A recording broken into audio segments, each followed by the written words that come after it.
قائد قرار دیا ہے. ان کی اولین نشانی ہے یہدون بامرنا، وہ ہمارے دین ہمارے حکم کی طرف لوگوں کو دعوت دیتے ہیں. سبحان اللہ. ہمارا دیگر مسلمانوں کے ساتھ عقیدہ امامت میں یہی اختلاف، یہی جھگڑا، یہی تنازع ہے. لوگ کہتے ہیں کہ جسے ہم نے بنایا اسے مانو، ہم کہتے ہیں جسے خدا نے بنایا اسے مانو. صلوات پڑھیں.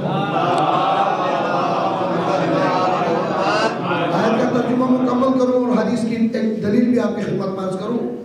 وَأَوْحَيْنَاهُمْ فِعْلَ الْخَيْرَاتِ وَإِقَامَ الصَّلَاةِ وَإِيتَاءَ الزَّكَاةِ وَكَانُوا لَنَا عَابِدِينَ. اور ہم نے انہیں بھلائی کے کاموں کے انجام دینے، نماز قائم کرنے اور زکوٰۃ ادا کرنے کی وحی کی ہے، حکم دیا ہے. آسان ترجمہ.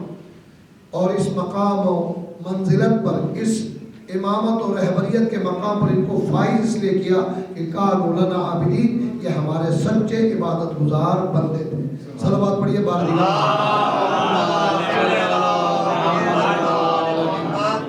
اس آیت کے ذریعے سے دو باتیں آپ کی خدمت میں عرض کرنا چاہتا ہوں. ایک، مومنین کرام کے ذہن سے ایک شبہ دور کرو. یاد رکھیے گا انبیاء معصبر سے لے کر ائمہ تک نبوت، رسالت، امامت، اولو العزمی، جو مقام پروردگار نے جس بندے کو عطا فرمایا ہے، بندگی اور اطاعت کے معیار کے مطابق عطا کیا ہے. بغیر بندگی، بغیر اطاعت کے نہ کوئی نبوت ملی ہے، نہ کوئی رسالت اور نہ ہی کوئی امامت.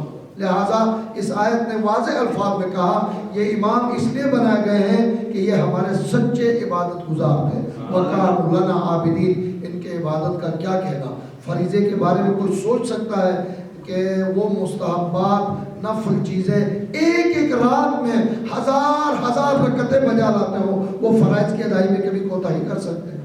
لہٰذا جناب ابراہیم کے تذکرے میں بھی میرے پانچوں امام محمد باقر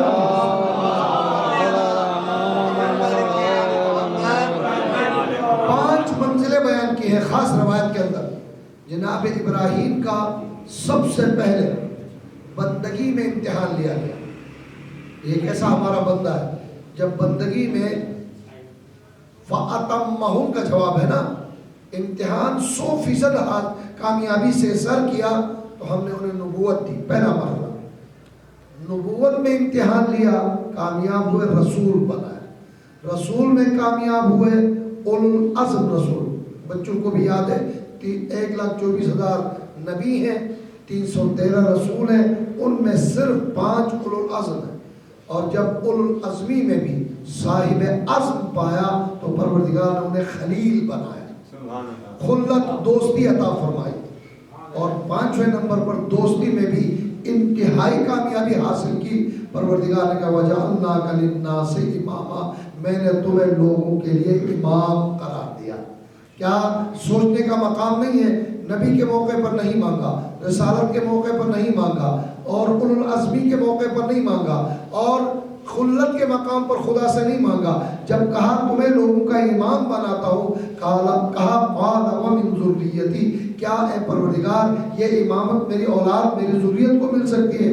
جواب ملا قَالَ لَا يَنَالُ عَهْدِيَ الظَّالِمِينَ. ابراہیم مل سکتا ہے لیکن تیری اولاد میں بھی اگر کوئی ظالم ہوگا اسے یہ امامت نہیں مل سکتی. صلوات پڑھیں.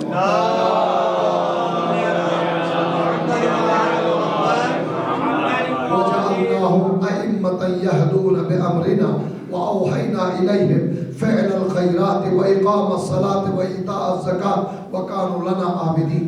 توجہ فرمائیے. ایک جملہ میں بارہا گزارش کر چکا ہوں، ایک بار پھر آج بے وسیلہ حضرت امام محمد تقی علیہ السلام آپ کی خدمت میں عرض کر کے آگے بڑھنا چاہتا ہوں. دنیا میں کسی قوم، کسی قبیلے، کسی گروہ کو ایک منصف رہنما مل جاتا ہے، ایک عادل، ایک حق دلانے والا قائد و رہنما مل جاتا ہے. لوگ سینہ چوڑا کرتے ہیں کہ بھائی ہمارا کیا کہنا، ہمارا ایسا قائد ہے. شیعوں فخر کرو، پروردگار نے ایک نہیں، 2 نہیں، 12 امام اور 14 معصوم ہادیان برات تمہیں عطا فرمائے. میری عادت شعر و شاعری کی نہیں ہے لیکن جشن کا تھوڑا سا ماحول پیدا کرنے کے لیے یا عام زمانے کی ماحول پیدا کرنا، پیدا نہیں ہوتا، الحمدللہ پیدا ہے. تو اپنے ایک جام پہ نازا ہے ساقیہ، تو اپنے ایک جام پہ نازا ہے ساقیہ، 14 پلانے والے ہیں پرواہ ہے مجھ کو کیا. مولوی اور امام پلائے تو اور کیا چاہیے اس سے بڑھ کر. 14 پلانے والے ہیں پرواہ ہے مجھ کو کیا. بتلائے دیتا ہوں تمہیں میخانوں کا پتہ، بتلائے دیتا ہوں تمہیں میخانوں کا پتہ. بطحاء کاظمین خراسان و سامرا، بطحاء کاظمین خراسان و سامرا. خورشید مدعا میرا برج شرف میں ہے، ایک کربلا میں ایک میرا ساقی نجف ہے. سلام علیکم.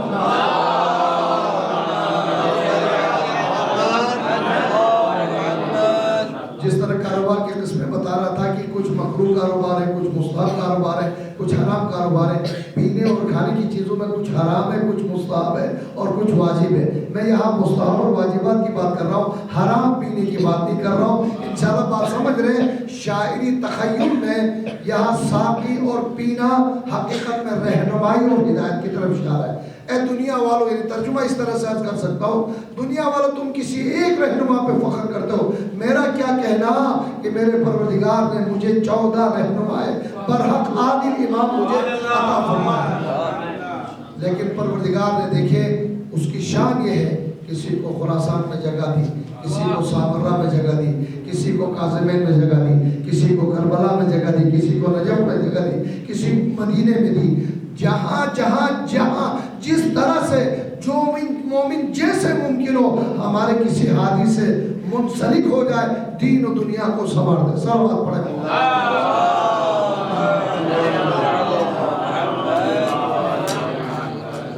اگلی بات حسن اتفاق ہے. آج جو دن گزر گیا 9 رجب المرجب، میرے محترم شاعر نے بخوبی سے اس عنوان کا حق ادا کیا. شہزادہ حضرت علی اصغر علیہ السلام کی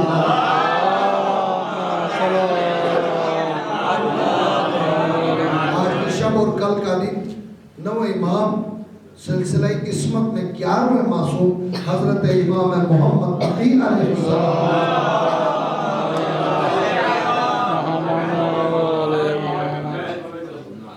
دونوں میں ایک مناسبت، ایک طالب علم کی حیثیت سے کچھ باتیں عرض کر رہا ہوں. کیا مناسبت ہے، کیا تمثیلی مثالیں پیش کی جا سکتی ہیں. کربلا کے شہیدوں میں سب سے کم سن شہید کا نام علی اصغر ہے، اور اماموں میں سب سے کم سن امام کا نام امام محمد تقی علیہ السلام.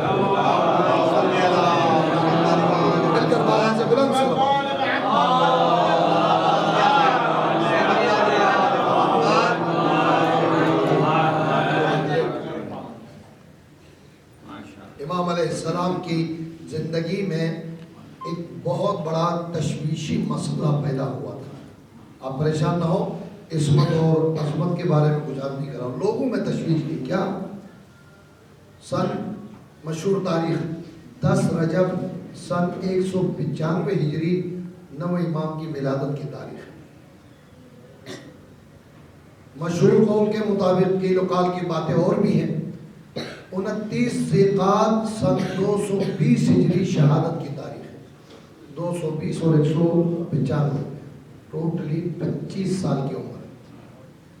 میں نے اس سے قبل بھی آپ کی خوشگزار یہ بات کی ہے، اماموں میں سب سے کم عمر امام حضرت امام محمد تقی علیہ السلام.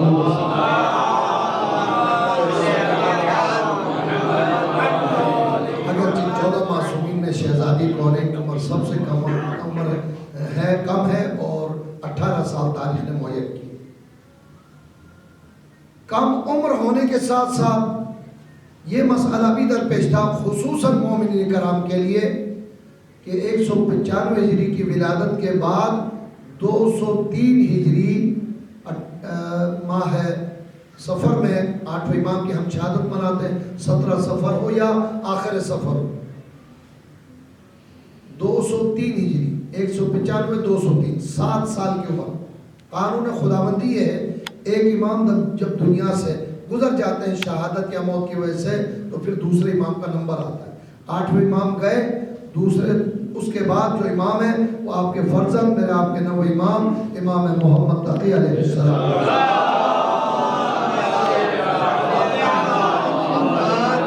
جب آپ کو امامت ملی ہے صرف 7 سال، جو دشمن ہیں جو امامت ولایت اور عصمت کو نہیں مانتے ان کا کیا کہنا، ماننے والے بھی پریشان تھے کہ کم عمر امام کو کیسے امام مانے۔ امام ہشتم 8ویں امام کے زمانے میں بھی یہ مسئلہ پیش آیا تھا۔ واقفیہ ایک مذہب ایجاد ہوا تھا 7ویں امام کے بعد۔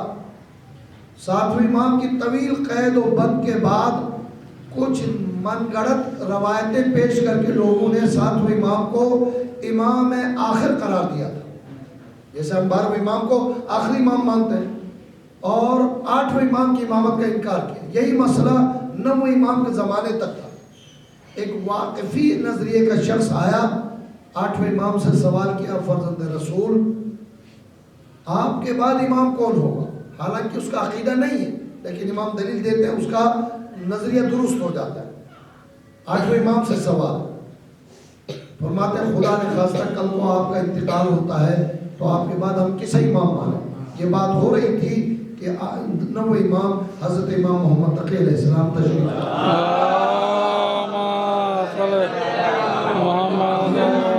شادی سے پہلے یعنی 5 سال 6 سال کی عمر ہے، اس نے تعجب سے کہا مولا 5 یا 6 سال کے فرزند کو ہم امام کیسے مانیں؟